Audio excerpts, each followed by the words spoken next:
faz com que a gente comece a enxergar a literatura de uma maneira muito diversificada. Semana passada a gente analisou um texto completamente diferente, né, que foi apenas um conto da Clarice Lispector. Aí tivemos aí algumas intervenções teatrais, né, que ajudaram você a entender um pouquinho mais. Hoje nós vamos analisar uma obra que faz parte da história de Portugal. Na verdade, o autor Alexandre Herculano, ele não é propriamente um escritor de literatura. Ele é, antes de tudo, um historiador. Então ele conta a história de Portugal documentada. Isso é fato, né? Porém, ele se aventurou a fazer um romance, que é até muito bem montado, em que ele vai entrecruzar a história real de Portugal com uma história fictícia de amor. Então essa história de amor, ela vai dar um toque de emoção, vai deixar você com assim, aquela emoção. Será que vai dar tudo certo? Será que os amantes vão se encontrar? Será que o namorado vai conseguir casar com a namorada? É aquela história, né? Então ele colocou essa trama de amor em cima de uma história real, que foi a invasão dos árabes na Península Ibérica. Então você já tem que partir do princípio de que esse livro ele tem um contexto histórico. Isso é o mais importante, tá? Você já parte desse princípio. Quando começa o romantismo em Portugal? Em 1825 e vai terminar em 1865, passando aí por 3 fases. Essa que nós estamos analisando é a primeira fase do romantismo. Vai de 1825 a 1840. O Alexandre Herculano, ele participou da Guerra Civil que ocorreu em Portugal. E para quem, presta um pouquinho, para quem já leu Viagens na Minha Terra, vai saber muito tranquilamente do que nós vamos tratar aqui agora. Este livro, igualzinho ao romance que a gente vai analisar hoje, Eurico Presbítero, ele tem um fundo histórico muito importante. E esse fato aconteceu, uma guerra mesmo, e o Almeida Garré, o autor de Viagens na Minha Terra, foi colega, ele foi contemporâneo do Alexandre Herculano. Os dois praticamente lutaram juntos nessa guerra. E só que a história verdadeira, real de Portugal, conflito vai se dar principalmente entre Dom Miguel, que é o filho de Dom João VI, que estava aqui no Brasil. Ele vai tentar usurpar o trono. E a briga vai ser com o outro irmão, que é o Dom Pedro IV, lá em Portugal, que é o nosso Dom Pedro I aqui no Brasil, que decretou a independência. Entendeu? Então, esses 2 irmãos aqui vão disputar o trono de Portugal. E isso gerou uma guerra. Essa guerra foi chamada Guerra Civil, da qual o Alexandre Herculano participou junto com o Almeida Garré, autor do Viagens na Minha Terra, certo? Então eles são cidadãos participantes da luta pela libertação de Portugal e a implantação da democracia e liberdade da monarquia. Então eu fiz aqui um contexto para você entender. Então esse autor, ele está muito ligado ao Almeida Garré, que são amigos pessoais dele, né? E ambos lutaram nessa guerra civil. Agora falemos então do livro Eurico Presbítero. É interessante que você saiba o seguinte: o tempo da narração em que o livro foi escrito não é o tempo em que a história acontece, que é o tempo da narrativa. A história acontece muito tempo antes, nos anos 700, estamos na Idade Média, Então, ainda é época de cavalaria, de castelos, de princesas. Estamos vivendo a Idade Média alta, né? Comecinho da Idade Média. Então, é um período que é bem diferente do período em que o Alexandre Herculano escreveu a história. Tá? Ele voltou no tempo para contar essa história. E o resumo da história, você pode acompanhar aí, está na página 1. A gente vai fazer uma leitura rápida, porque não é muito longa, e a gente fica por dentro do enredo, e a partir do enredo nós vamos analisar os detalhes que são necessários aí para você ter mais segurança na análise do livro. A perguntinha clássica: quem já leu o livro? Uma pessoa? O romance Eurico o Presbítero conta a triste história de amor entre Ermengarda e Eurico. Ermengarda, ela é filha de um homem muito rico e ele não admite que ela se case com ele, porque ele é pobre. Então o Eurico sofre por causa disso. Agora aqui já começa um conflito. Então o primeiro conflito que ele vai travar é justamente esse. Ele quer se casar com a moça, mas ele é impedido pelo pai dela, por causa da condição social dele. E como ele é um personagem heróico e romântico, nós temos que ter esse pensamento. O personagem romântico, ele é fiel aos seus princípios, ele é honesto, ele é irredutível. Já que ele não pode se casar com essa moça, então ele não vai se casar com mais nenhuma. Para ele é a morte, e ele já está morrendo em vida. Simplesmente ele vai se tornar padre, vai entrar para o convento, e lá no convento ele vai se tornar assim um grande orador, um grande escritor. Ele escreve muito bem, ele é um ótimo poeta, mas tudo isso é uma válvula de escape para um amor que não deu certo. E ele mantém essa espécie de mágoa dentro do seu coração, que é o que vai fazer com que ele já esteja premeditando até a sua própria morte. Depois desse bem-sucedido combate, Eurico e Teodomiro são amigos e lutam juntos com Witiza, imperador da Espanha, contra os montanheses rebeldes e contra os francos, seus aliados. Então, ele está numa guerra com esse Teodomiro. Depois desse sucedido combate, ele pede ao duque de Fávila a mão da sua filha, Ermengarda, aí em casamento. No entanto, Fávila, ao saber da intenção de Eurico, e sabendo ainda que esse era um homem de origem humilde, recusa o pedido dele. Certo de que sua amada também o repelia, o jovem entrega-se ao sacerdócio, sendo ordenado presbítero de Carteia. Então vamos explicar agora. Presbítero é o mesmo que padre. Aquele altar, aquele degrau mais alto que tem no altar da igreja, a igreja para o público é o plano reto. Aquele ponto mais alto onde fica a mesa do altar e o padre, chama-se presbitério. Então o presbitério é onde fica o presbítero. Ele vai ser então o padre, entendeu? Ele é um sacerdote. A vida de Eurico então resume-se às suas funções religiosas e composição de poemas e hinos religiosos, tarefas essas que ocupavam sua mente, afastando-se das lembranças de Ermengarda.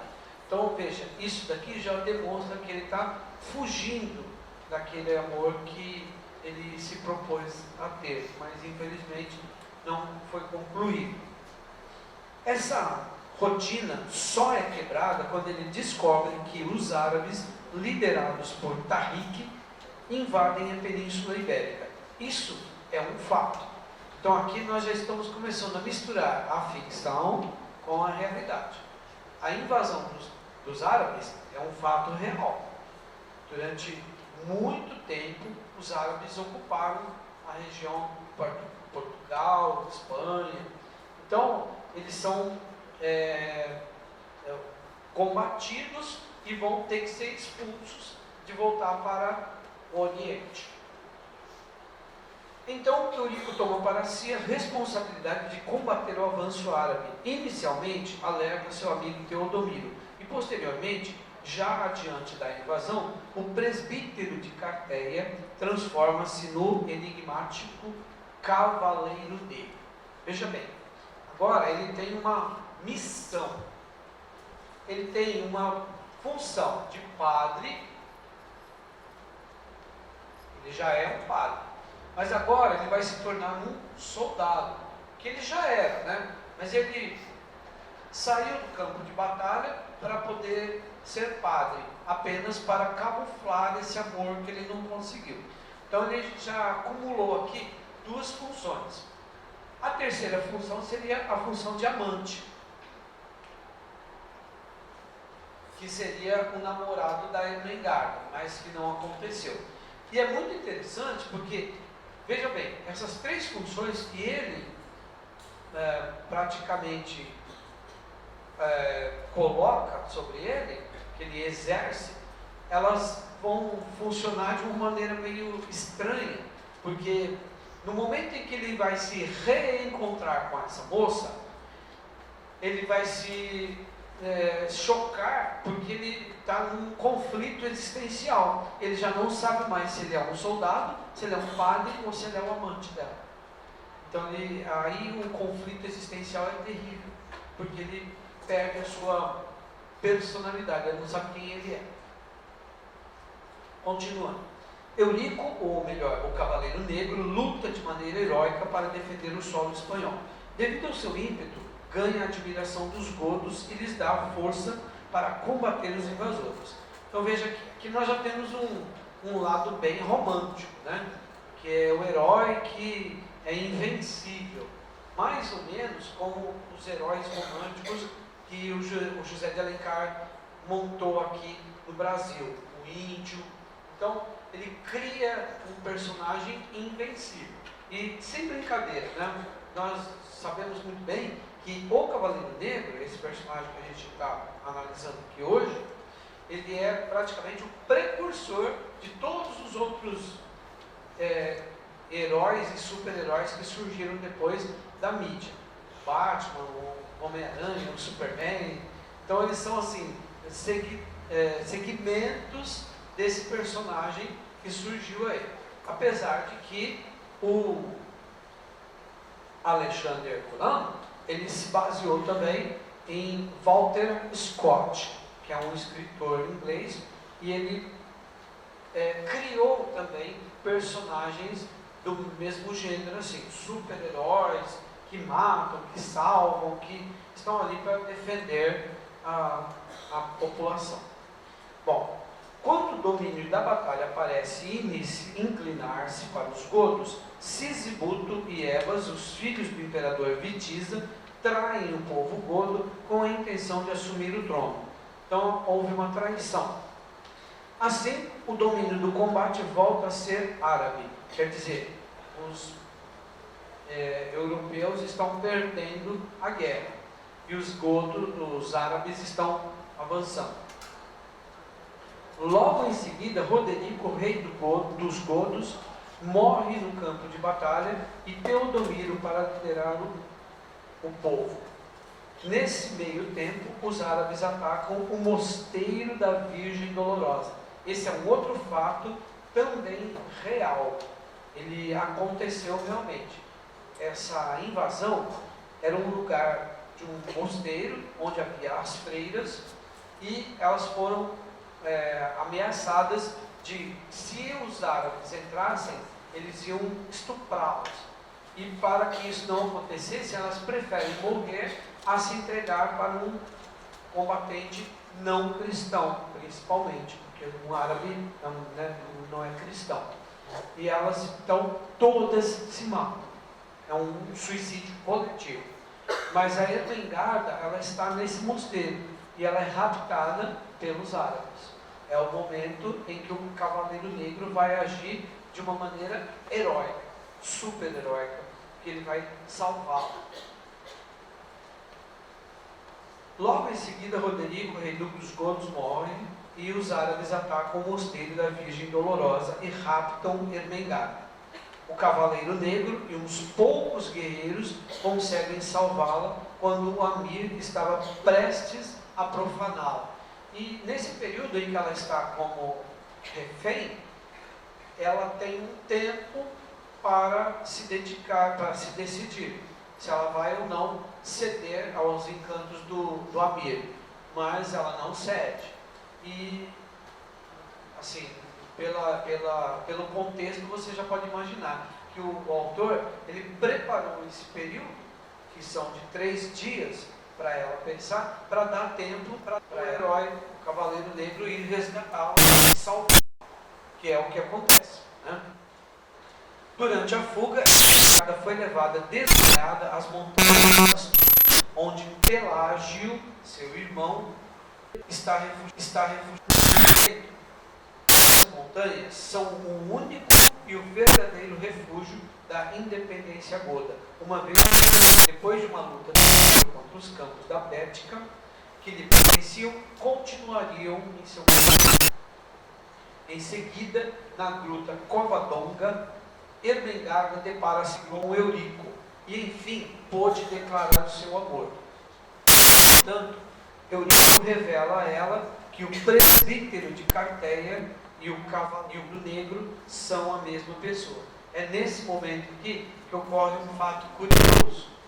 Ele, ao salvá-la e estar em contato com ela ali, ele diz para ela assim: se houvesse um padre aqui, nós poderíamos já consumar o nosso casamento. É nesse momento que ele entra em conflito, porque ele já não sabe quem ele é, sabendo aí agora que ele é um padre. E uma vez que ele é padre, nunca mais ele deixa de ser padre. É igual professor. Professor nunca mais deixa de ser professor, né? É uma função eterna. Então, ele nunca vai deixar de ser isso. Ele também não deixou de ser soldado. E agora ele não sabe mais quem ele é. Esse conflito é muito interessante, porque é um momento assim que mostra o lado psicológico dele entrando em crise, porque ele não sabe qual é a sua verdadeira identidade. Ao saber disso, Ermengarda perde a razão e Eurico, convicto e ciente das suas obrigações religiosas, parte para um combate suicida com os árabes. Veja bem, como nós sabemos, os super-heróis, eles nunca morrem, né? Nunca morrem. Eles estão sempre em defesa de alguém.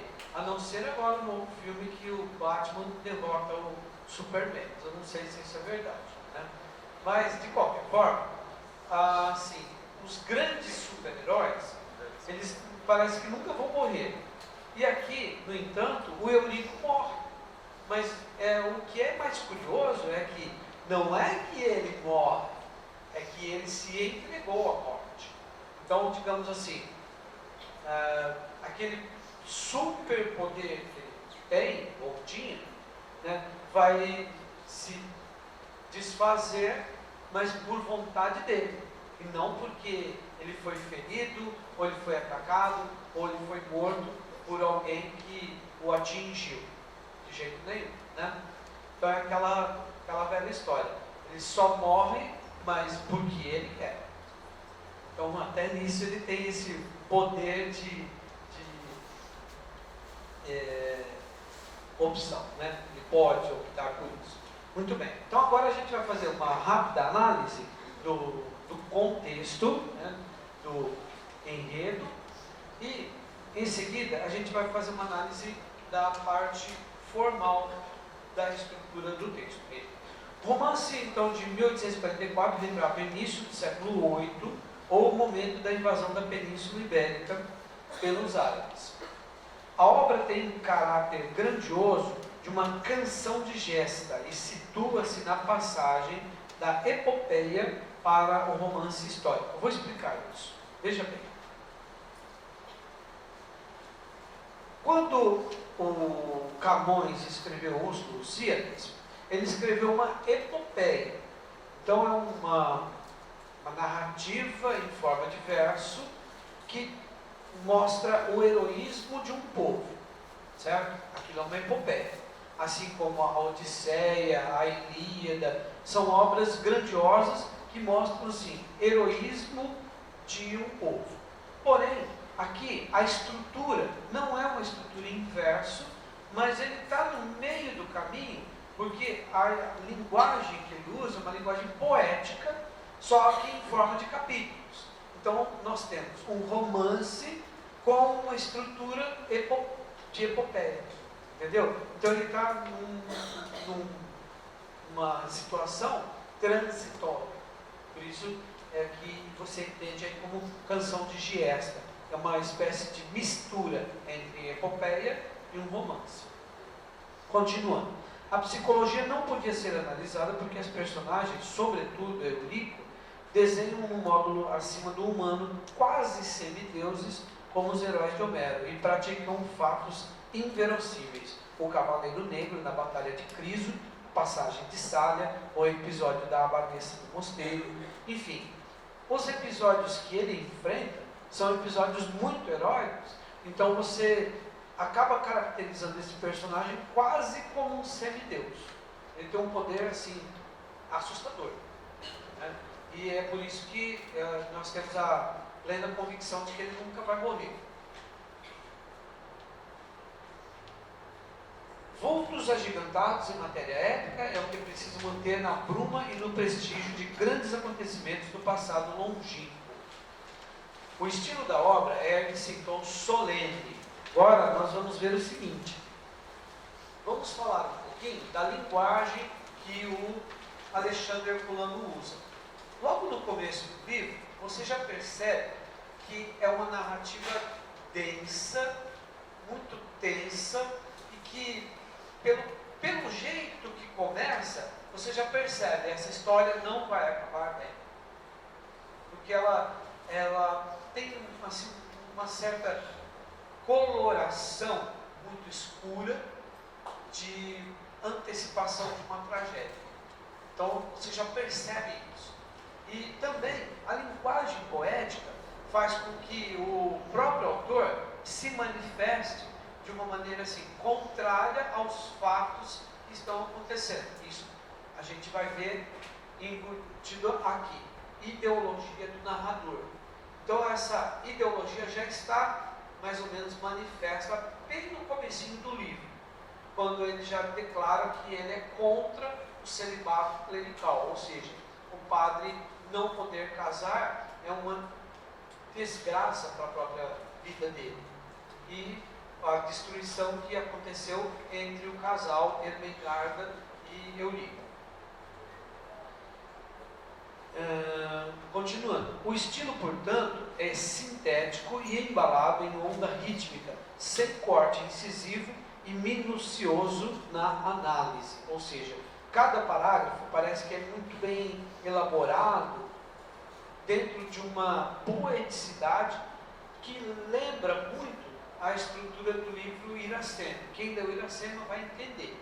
Ele costura as palavras de uma maneira que parece que ele está pintando um quadro ou até fazendo um retrato de uma coisa magnífica.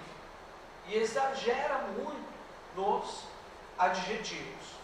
Então ele vai criando um ambiente, uma situação, uma cena que você fica assim, nossa, mas que linguagem formal, muito solene, né?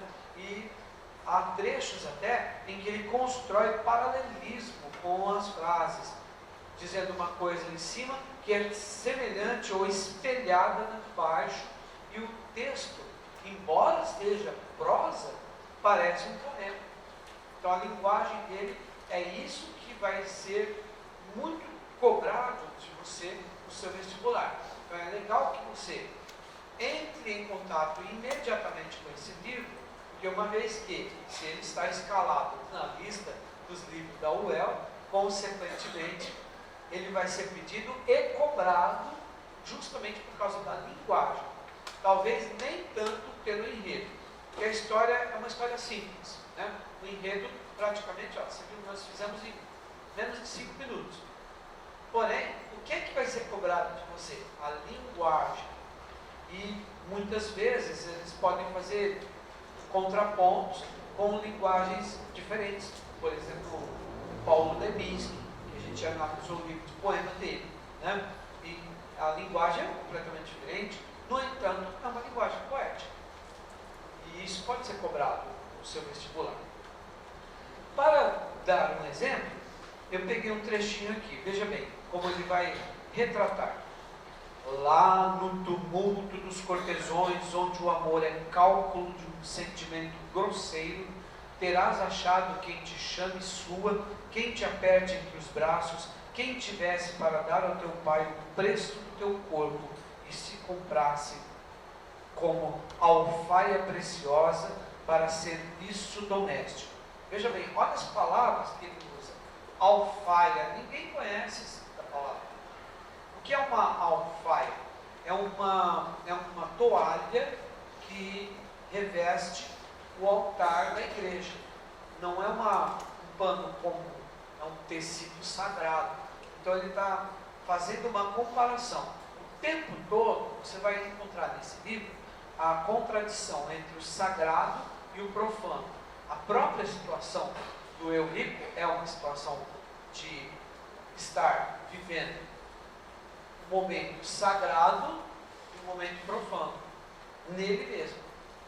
Entendeu? Então a simples menção da palavra alfaia aqui quer dizer que ele poderia ter a esposa dele como uma alfaia, de tecido sagrado, a própria esposa.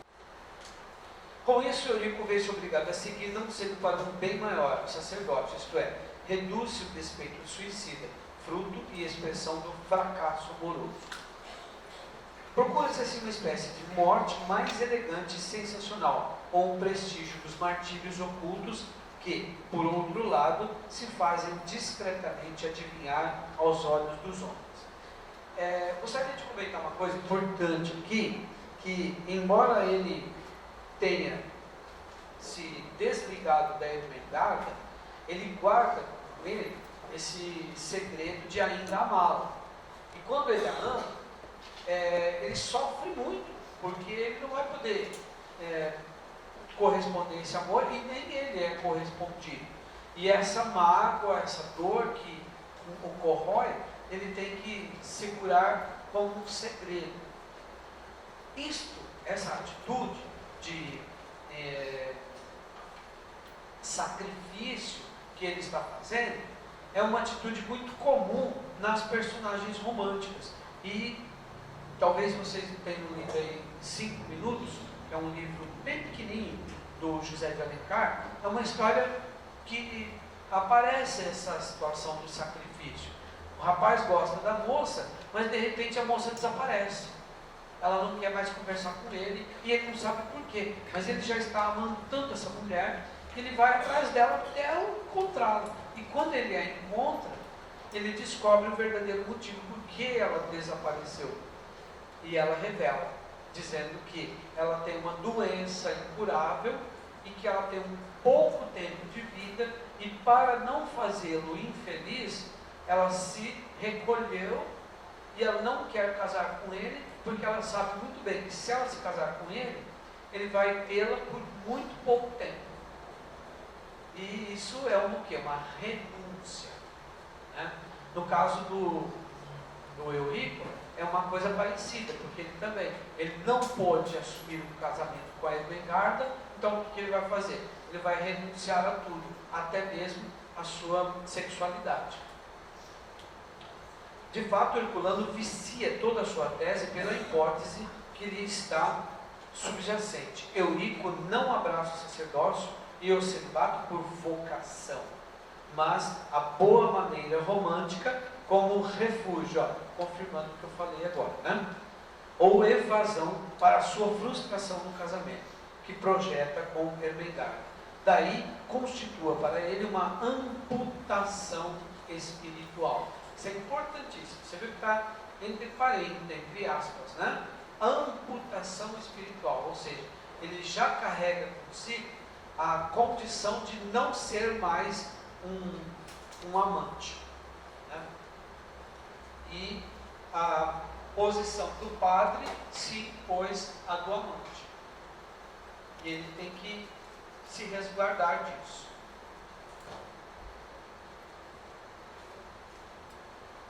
E uma solidão irremediável, totalmente diferente da visão que a igreja possui do sacerdócio e do celibato, uma visão sobrenaturalista, à luz da fé, sendo que só aqueles a quem o dom da fé leva a ver como uma outra luz, e isso só tem sentido para as pessoas possuidoras da verdadeira vocação a servir a Deus e a missão que eles foram chamados.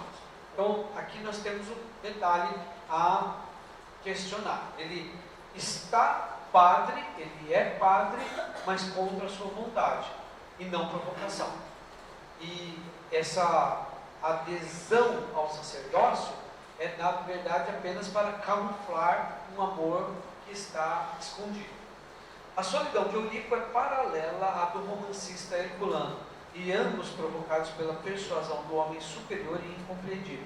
Um e outro confundem solidão com a vida interior e a riqueza moral. E assim, um e outro se suicidam, um na batalha e outro em vale de lobos. A mesma linha de individualismo estoico, falho da dulcificação do amor incansável. Vamos explicar a palavra estoico. Estoico, pessoal, agora não se acentua mais, né? Porque é um ditongo aberto.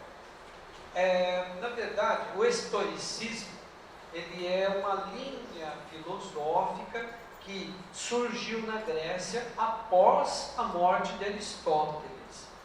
Com a morte de Aristóteles, a filosofia ela se dividiu.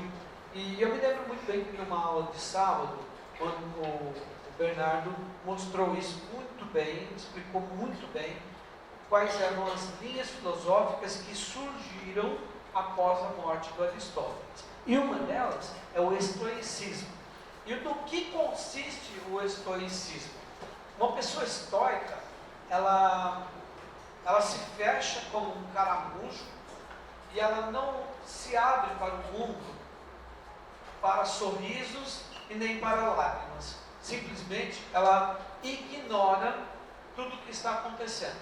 Mesmo que aconteça uma coisa boa, muito boa, ou mesmo que aconteça uma coisa muito ruim, ela não se abala, nem para o bem, nem para o mal. Ela fica neutra. Então ela sublima. Ela entrega para Deus. E o que tiver que acontecer, acontece.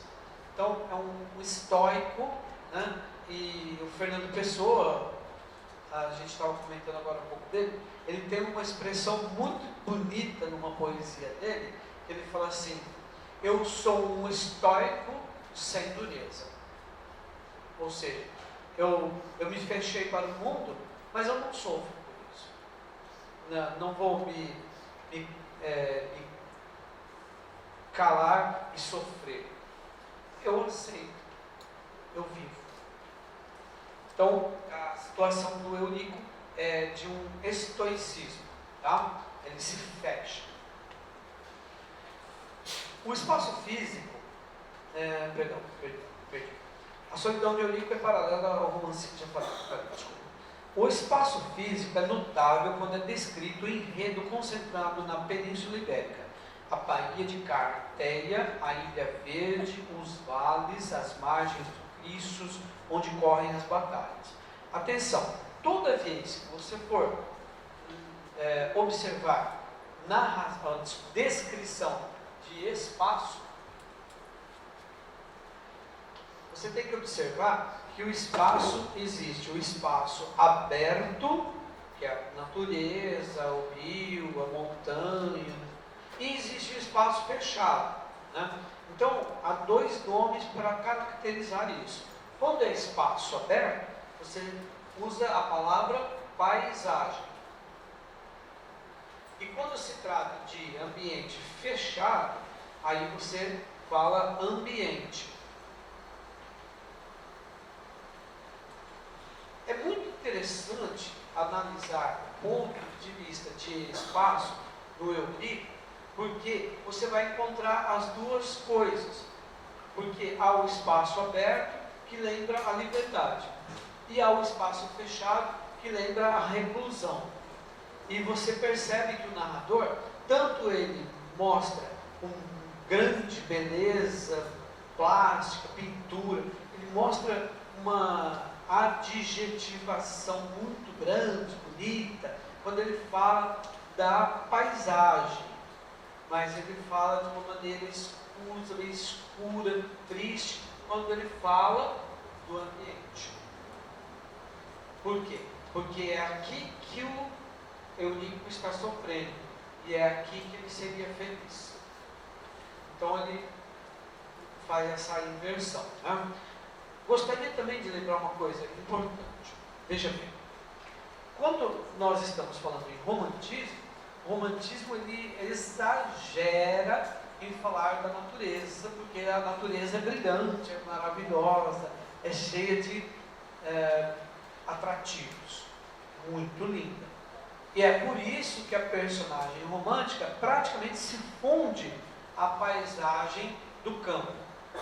O homem e a natureza são um só na linguagem romântica. É por isso que em Iracema, por exemplo, é muito comum você ver que a natureza entra em decadência quando ela se entrega para o Martim. Ela não podia se casar. Consequentemente, ela rompeu com o maior convênio que ela tinha, a natureza. E a natureza fica triste. Praticamente antecipa já a morte dessa personagem. Já falando de uma outra situação, vamos pensar, por exemplo, vou pegar um exemplo aqui, para você entender como é importante a descrição de um espaço. Né? Machado de Assis, o conto Missa do Galo. Toda a história se passa na sala da casa onde o rapaz está hospedado. E todos os detalhes, todos, a cortina, o móvel, os enfeites, o quadro, o espelho, o papel de parede, tudo é importantíssimo, porque tudo ali são detalhes que vão caracterizar não só o ambiente, mas eles também dialogam com a personagem. E eu acho maravilhoso o momento em que a personagem feminina, a Conceição, no Missa do Galo, né? Ela está tramando ter um ato sexual com um rapazinho de 17 anos, e ela tem 30 anos. E era a vingança perfeita, porque ela sabe que o marido dela é um traidor, ele sai com outras mulheres, e ela poderia fazer isso tranquilamente no conforto da sua casa. Mas num determinado momento em que ela passa pelo espelho, e você sabe que espelho reflete a imagem da pessoa, dá a impressão de que ela cai em si e que a consciência dela, ela recobra, e olha o que ela fala. A parede é revestida de papel de parede. Né? Então ela fala assim, passando a mão na parede: precisamos trocar o papel da sala. Leia essa frase com duplo sentido. Precisamos trocar o papel da sala porque está gasto, está sujo, está velho.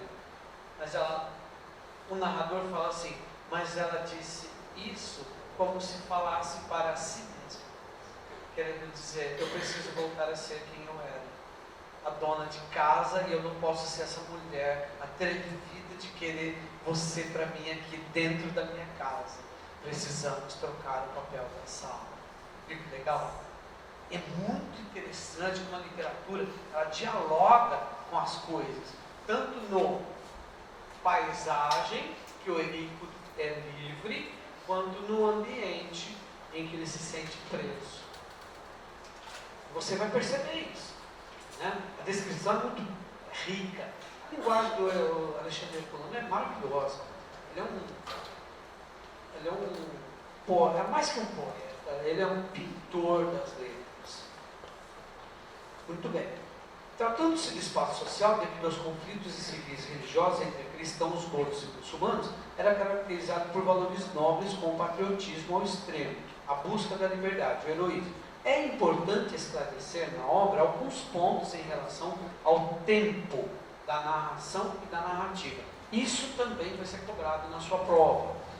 Em o tempo em que ele escreveu um livro e o tempo em que a história está acontecendo.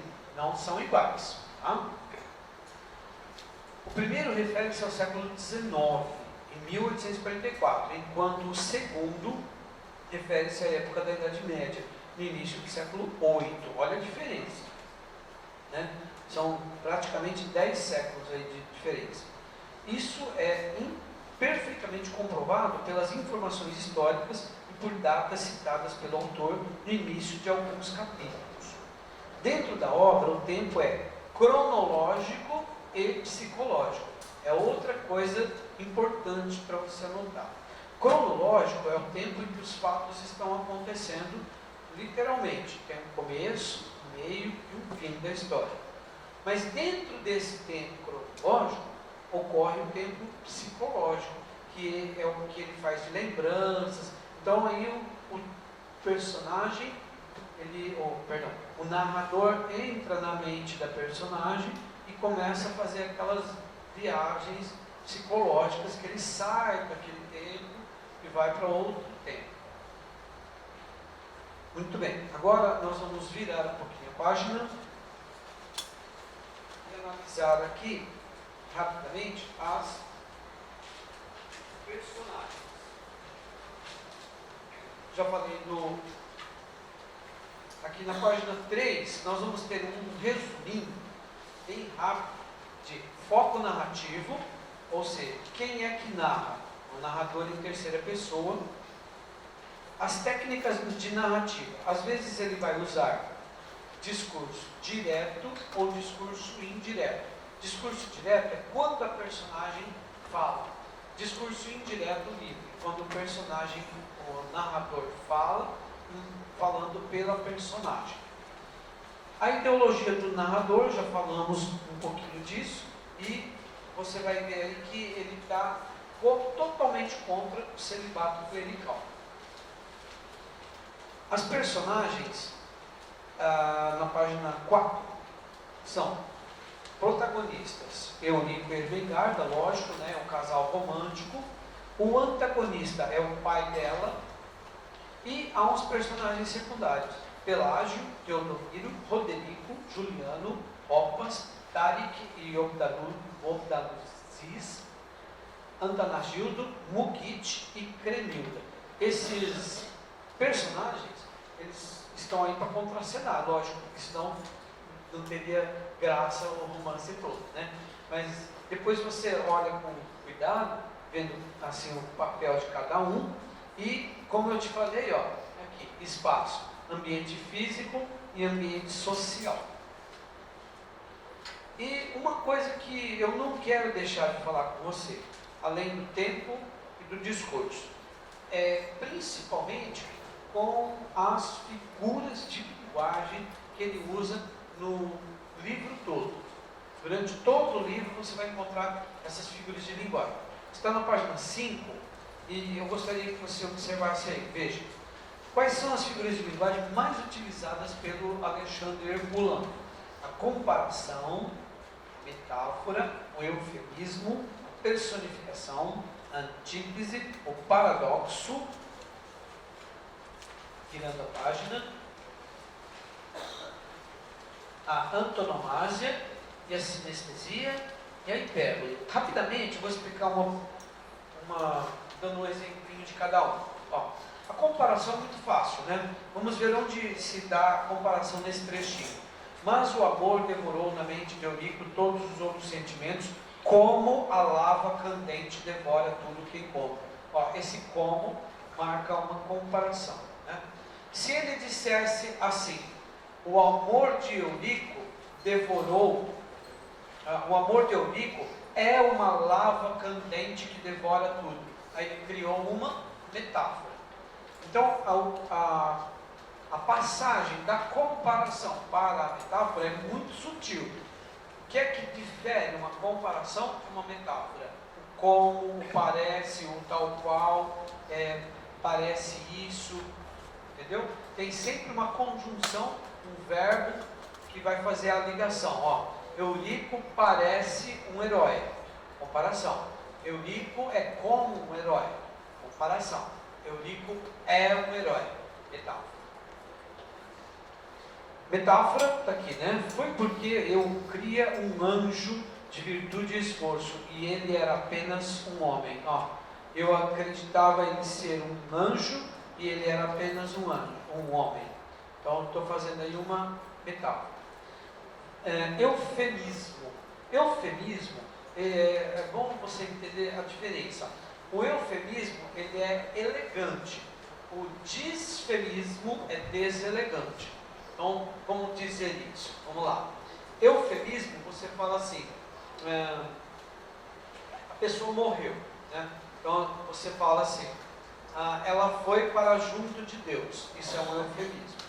Machado de Assis usa um eufemismo muito lindo no Memórias Póstumas, no braço do Dom Casmurro, dizendo assim: todos os meus amigos já foram estudar a geologia dos Campos Santos. Né? Foram para o cemitério. Veja como que é elegante a linguagem do Machado. Né? Ele é muito sutil e ao mesmo tempo direto. Né? Você está vendo o que ele está dizendo, mas ele não vai falar isso de uma maneira grotesca, tipo, ele foi para a terra dos pés juntos. Isso é um disfemismo. Entendeu? Porque o disfemismo é grotesco, é deselegante. Já o eufemismo é muito chique. Né? O próprio Camões também, ele fala céu, ele fala assento etéreo. Se lá no assento etéreo onde subiste ao céu. Né? Só que aí ele já está usando uma perífrase, mas é uma forma mais suave de dizer alguma coisa, para não chocar. Eufemismo. Mas Vitiza dorme debaixo de uma lousa, o sono da eternidade. Isso é a morte. Entendeu? Personificação.